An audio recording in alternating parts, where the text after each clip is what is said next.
My wife told me, I need to explore relationships with women. You should support my journey.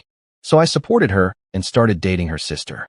When she saw our wedding, her reaction was priceless.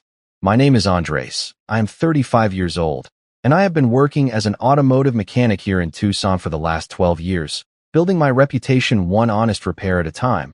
You know how it is. Monica and I had been married for a solid 4 years, living in this decent middle-class neighborhood near my shop. Nothing fancy, but comfortable enough that we could save money each month and talk about maybe getting a bigger place eventually. She worked as a physical therapist at one of those clinics that always smelled like disinfectant and had motivational posters everywhere, and she was genuinely good at her job. Patients loved her because she had this way of making you feel like your recovery really mattered to her personally. For a long time, our routine was predictable in the best possible way. I would come home covered in grease and engine oil.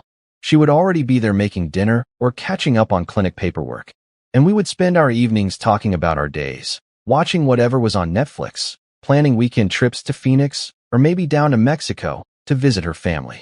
We had Sunday dinners every couple of weeks with Monica's sister, Paula, who worked as a nurse at the University Medical Center and had recently gone through a tough divorce from her husband of 6 years.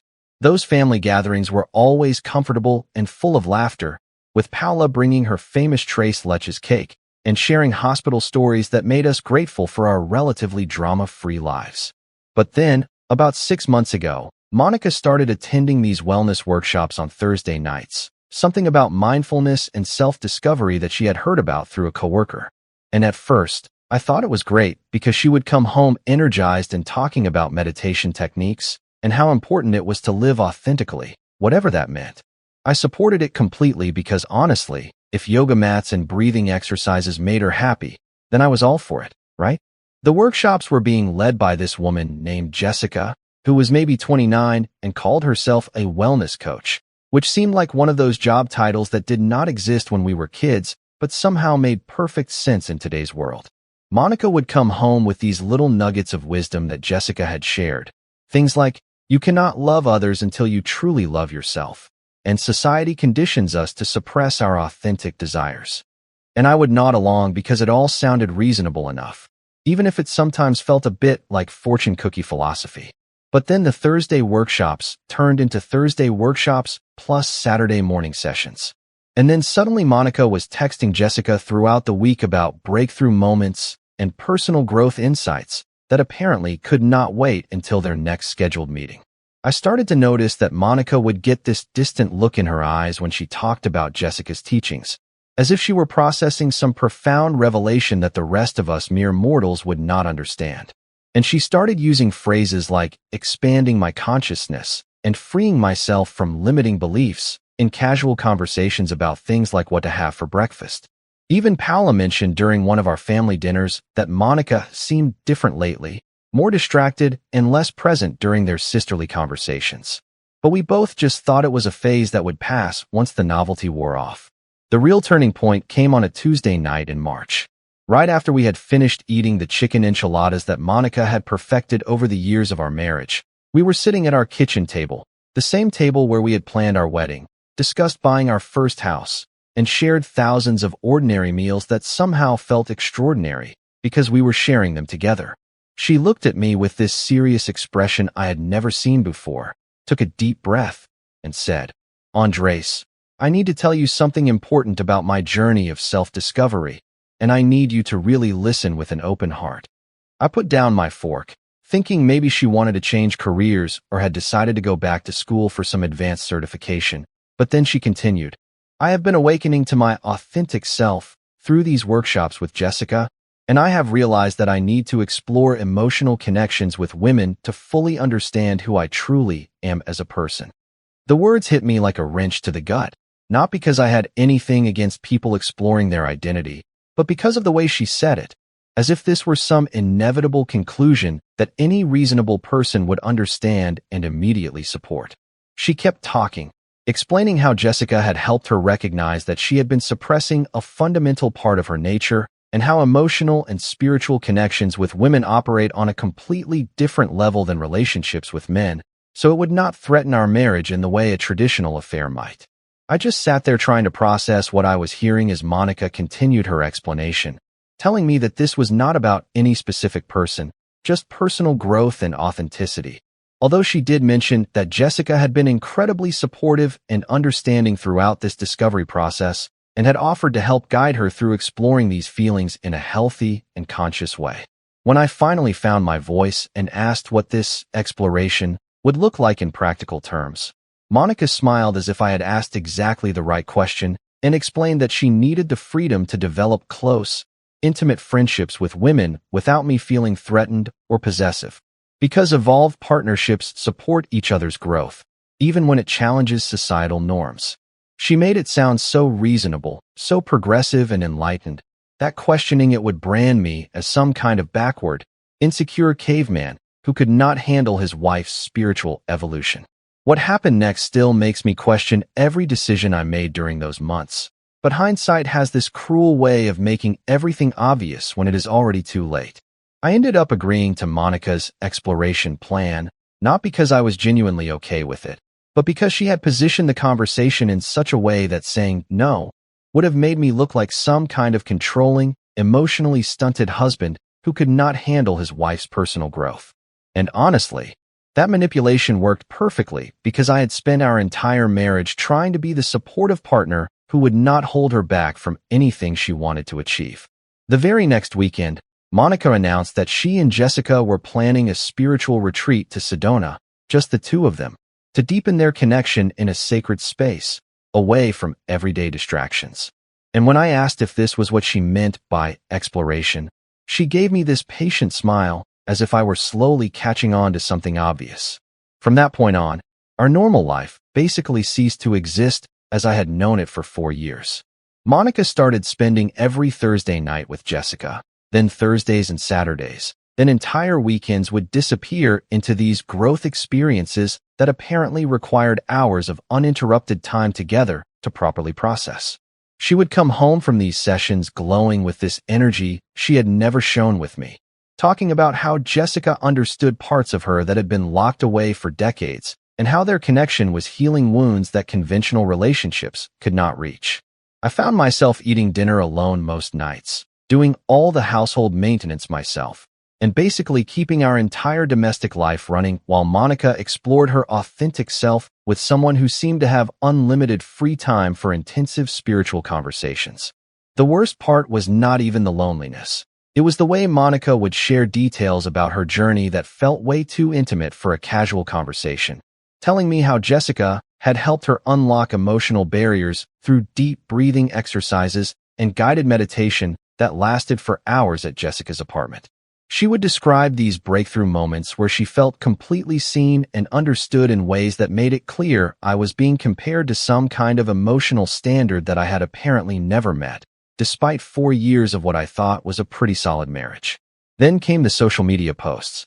Monica, who had never been particularly active online, suddenly started sharing these cryptic quotes about living your truth and embracing all forms of love, with photos of sunsets and inspirational landscapes that were clearly not taken in Tucson. She would post pictures from restaurants I had never been to, hiking trails I had never heard of, and weekend getaways that she had apparently planned without mentioning them to me until after the fact, always with captions about being grateful for the people who see your soul and celebrating authentic connections. Meanwhile, I was working 50-hour weeks at the shop trying to keep our finances stable, while Monica's exploration seemed to require an endless budget for wellness retreats, special workshops, and fine dining experiences that were apparently crucial for her spiritual development. It was during this period that Paula started visiting our house more frequently, ostensibly to check on her sister, but increasingly to check on me. She would stop by on weekends when Monica was on her retreats, bringing groceries, offering to help with the household chores that had clearly been neglected. Paula had this direct way of addressing problems that was refreshing after months of Monica's spiritual vocabulary. When she noticed that our fridge was basically empty or that bills were piling up on the kitchen counter, she would ask practical questions about how I was managing everything alone and offer concrete help instead of philosophical insights about personal growth. During one of these visits, she mentioned that Monica had been canceling their traditional sister lunches and seemed distracted during phone conversations. always eager to end the calls when Jessica texted or called her. Paula had worked in healthcare long enough to recognize when someone was going through dramatic personality changes and was clearly concerned about her sister's behavior, but she did not want to overstep by confronting Monica directly. Instead, she started spending more time at our house, initially to support both of us through what she assumed was a temporary phase, but gradually focusing more attention on me as it became obvious that I was the one who was really struggling with the situation. We would end up talking for hours, drinking coffee in my kitchen, discussing everything from practical concerns about maintaining a household to deeper questions about what authentic relationships really look like when both people are genuinely committed to each other's well-being.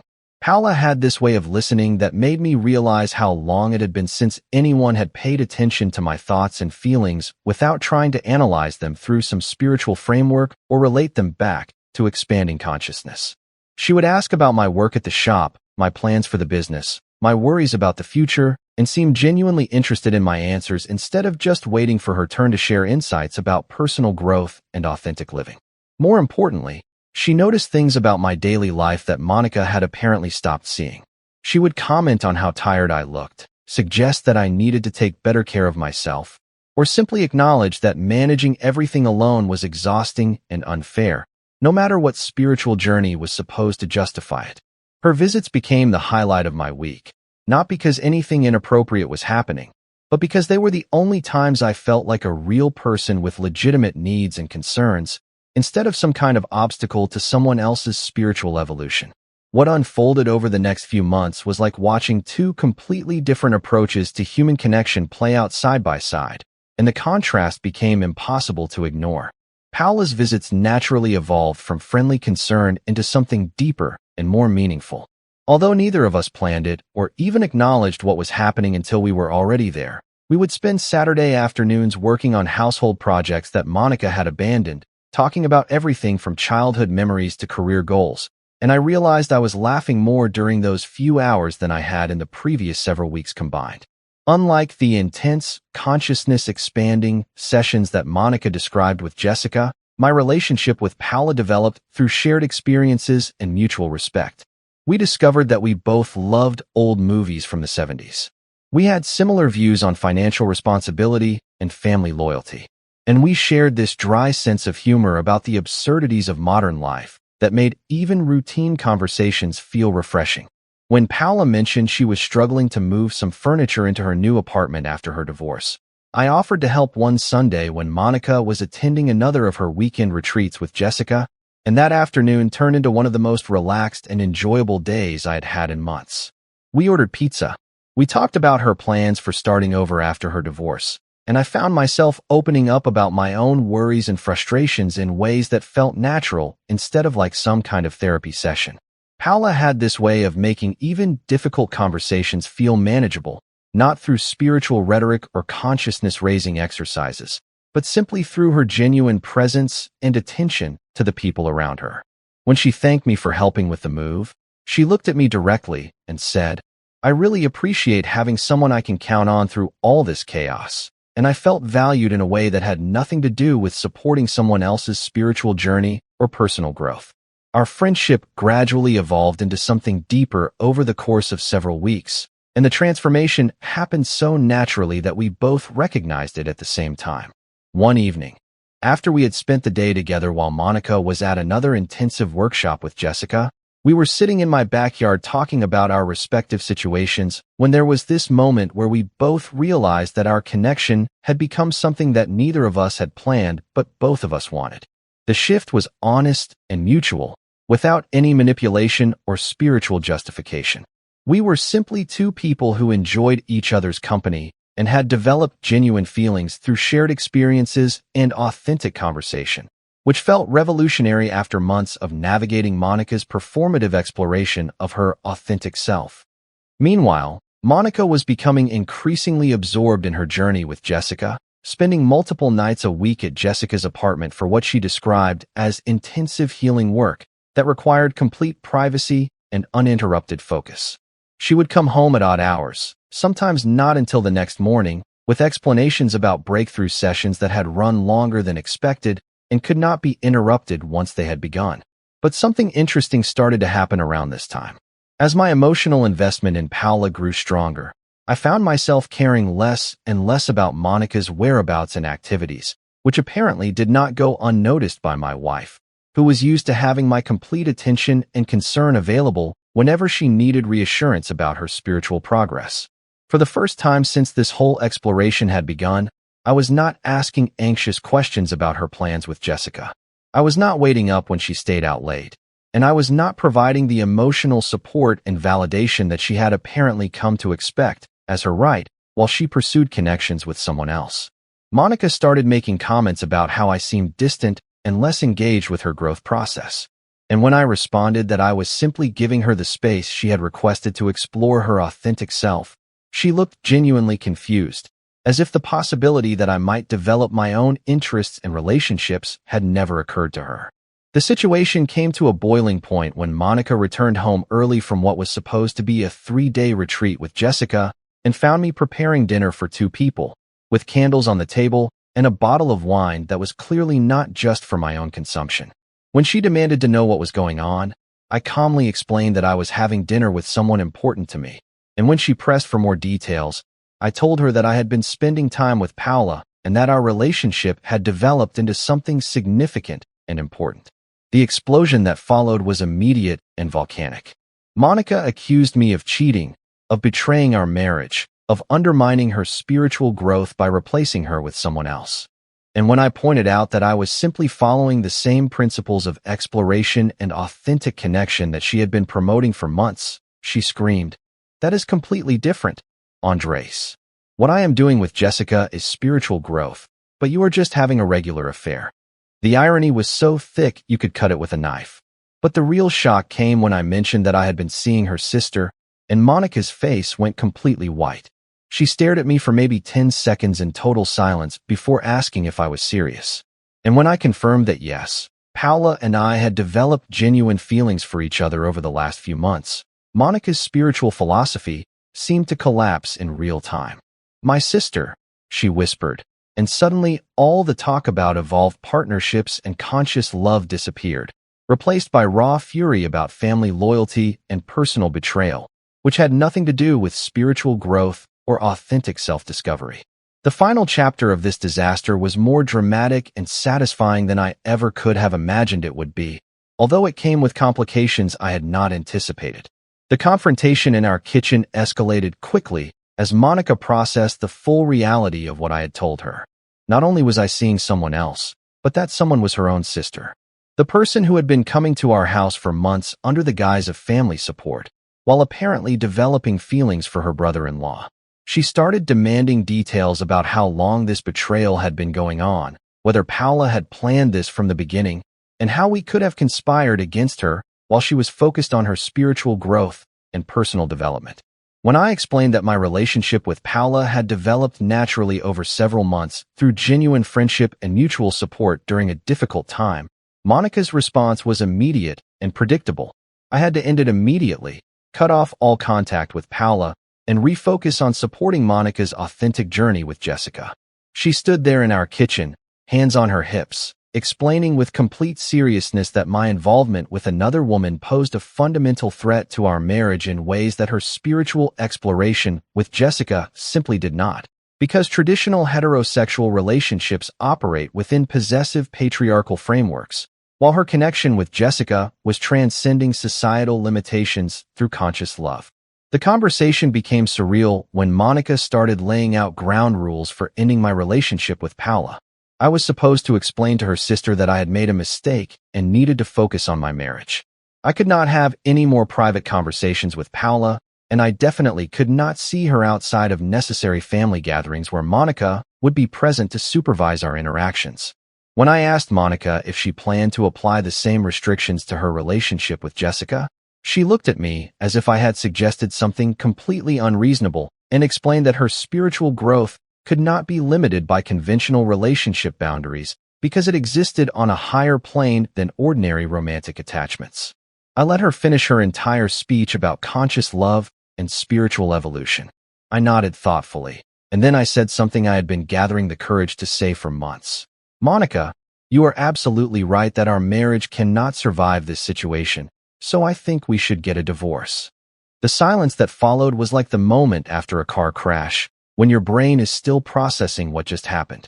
She stared at me for maybe 20 seconds before asking if I was serious. And when I confirmed that I was completely serious and would be contacting a lawyer the next day, her entire spiritual philosophy seemed to collapse in real time. Suddenly, all the talk about evolved partnerships and conscious love disappeared, replaced by panic about practical concerns like where she would live, how she would afford her own place, and whether Jessica was really prepared to provide the kind of emotional and financial support that Monica had been taking for granted in our marriage. I filed for divorce 3 days later, and the process moved faster than either of us had expected because we did not have kids and our assets were relatively straightforward to divide. Monica kept trying to negotiate some kind of reconciliation where I would give her time to complete her spiritual journey with Jessica while maintaining our marriage as a foundation of stability, but I had moved beyond that kind of thinking completely. The most devastating development for Monica happened within the family, where Paula had apparently been sharing details about her sister's behavior and its impact on our marriage with their parents and extended relatives. When word got out that Monica's spiritual exploration had contributed to the end of her marriage and that she had opposed her sister developing a relationship with a man who had been abandoned and neglected for months, the family consensus was overwhelmingly supportive of Paula and critical of Monica's selfishness. Meanwhile, Jessica's commitment to Monica's spiritual journey turned out to be significantly less permanent than advertised. Within 6 weeks of my divorce filing, Jessica had apparently identified another spiritual seeker who needed guidance in exploring authentic connections, and Monica suddenly found herself without both a husband and a consciousness-expanding mentor to help navigate her authentic self-discovery. Paula and I took our time developing our relationship without the pressure of hidden circumstances or competing spiritual obligations. We spent weekends exploring hiking trails around Tucson. We discovered that we both loved cooking together more than eating out, and we built the kind of partnership where supporting each other's goals felt natural instead of like some kind of evolved relationship philosophy that required constant explanation and justification. Months after my divorce was finalized, I proposed to Paula during a weekend camping trip to the Catalina Mountains, and she said yes without needing to consult any wellness coaches or spiritual advisors about whether accepting represented authentic growth or societal conditioning. We planned a small wedding for the following spring, inviting close family and friends who had supported us through this transition. Roberto, my business partner, offered to host the reception at his ranch outside of town, and we kept everything simple and focused on celebrating our commitment instead of making some kind of statement about conscious love or evolved partnerships. The wedding day itself was perfect until about 30 minutes before the ceremony was scheduled to begin, when Monica showed up at the entrance wearing what looked like some kind of flowing spiritual attire and demanding to speak with both of us about the damage this was doing to our family. Apparently, she had seen our engagement announcement on social media and had spent weeks trying to decide whether to attend, finally convincing herself that she had some kind of duty to prevent us from destroying family bonds through what she called a relationship built on betrayal and manipulation. Paula handled the situation with more grace than Monica deserved, calmly explaining that this was a private event and Monica needed to leave immediately. But Monica launched into this bizarre speech about how our marriage represented a fundamental violation of family loyalty and how we were using spiritual concepts to justify hurting the people who loved us most. The entire wedding party, including several family members who knew the whole story, watched in amazement as Monica lectured us about family loyalty and emotional manipulation, while seemingly oblivious to the irony that she had spent months abandoning her marriage for spiritual exploration and was now opposing her sister finding happiness with a man who actually wanted commitment.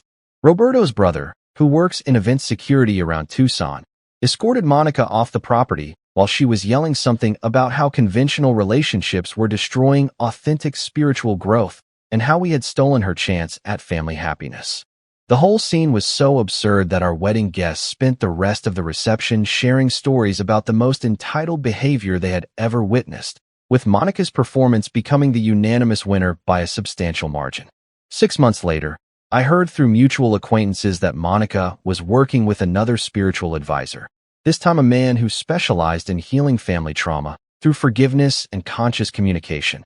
And apparently, she was convinced that our marriage had been the result of family manipulation instead of genuine love and mutual respect. But honestly, by that point, Paula and I were too busy building our own life together to spend much time analyzing Monica's ongoing journey to authentic consciousness. And I realized that the best response to manipulation and spiritual pretense is to simply refuse to participate in the drama and build something genuine with someone who does not need elaborate philosophical frameworks to justify treating you and your family with basic respect and consideration.